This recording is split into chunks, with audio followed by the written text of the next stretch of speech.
Hello दोस्तों, सना ठाकुर। दोस्तों, किसी ने मुझसे पूछा था कि स्टार्ट एग्जैक्टली क्या करे कोई आदमी अगर रियल एस्टेट में आना चाहे तो आपने जानकारी ले ली।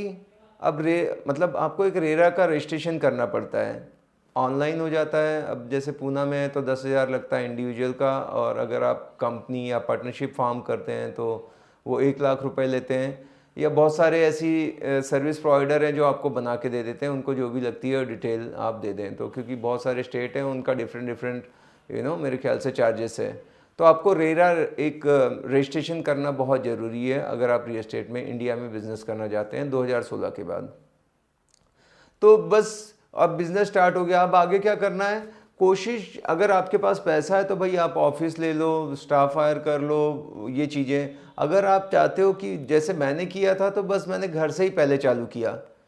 आपको ज़रूरी नहीं कि शुरू में ही ऑफिस हो। एक विजिटिंग कार्ड छपा लो, है ना, कि भाई मैं एक नाम रख लो, जो भी ऑफिस आप जिस नाम से आप खोलना चाहते हो, ठीक है।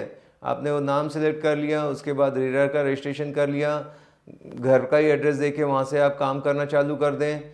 तो सबसे पहले आपको प्रॉपर्टी निकालनी है अपने एरिया में। जो भी प्रॉपर्टी है सेल या रेंट के लिए, किराए के लिए, प्लॉट हो, कमर्शियल हो, उन सब की प्रॉपर्टी आपको निकालनी। कहाँ मिलेगी?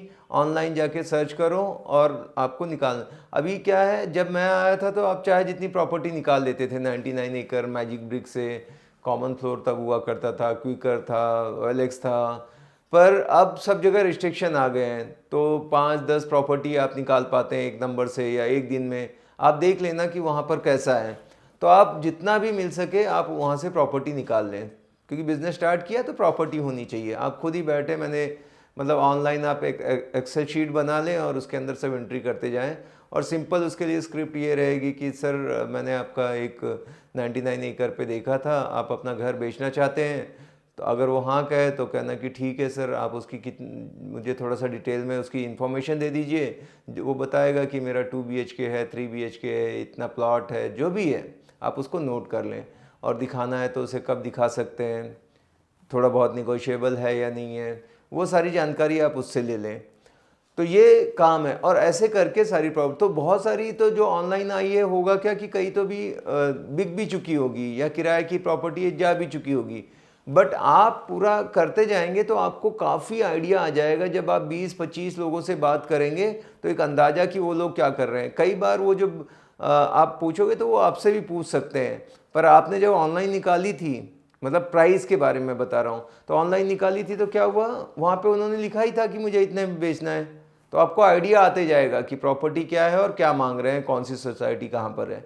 तो ये 2-3 दिन या 4 दिन जैसे भी है, कि आपका काम है कि मिनिमम 50 प्रॉपर्टी आपके पास किराए के लिए हो या सेल के लिए। अभी जैसे एकदम नए कर रहे हो तो सेल के लिए आ जाए इतनी।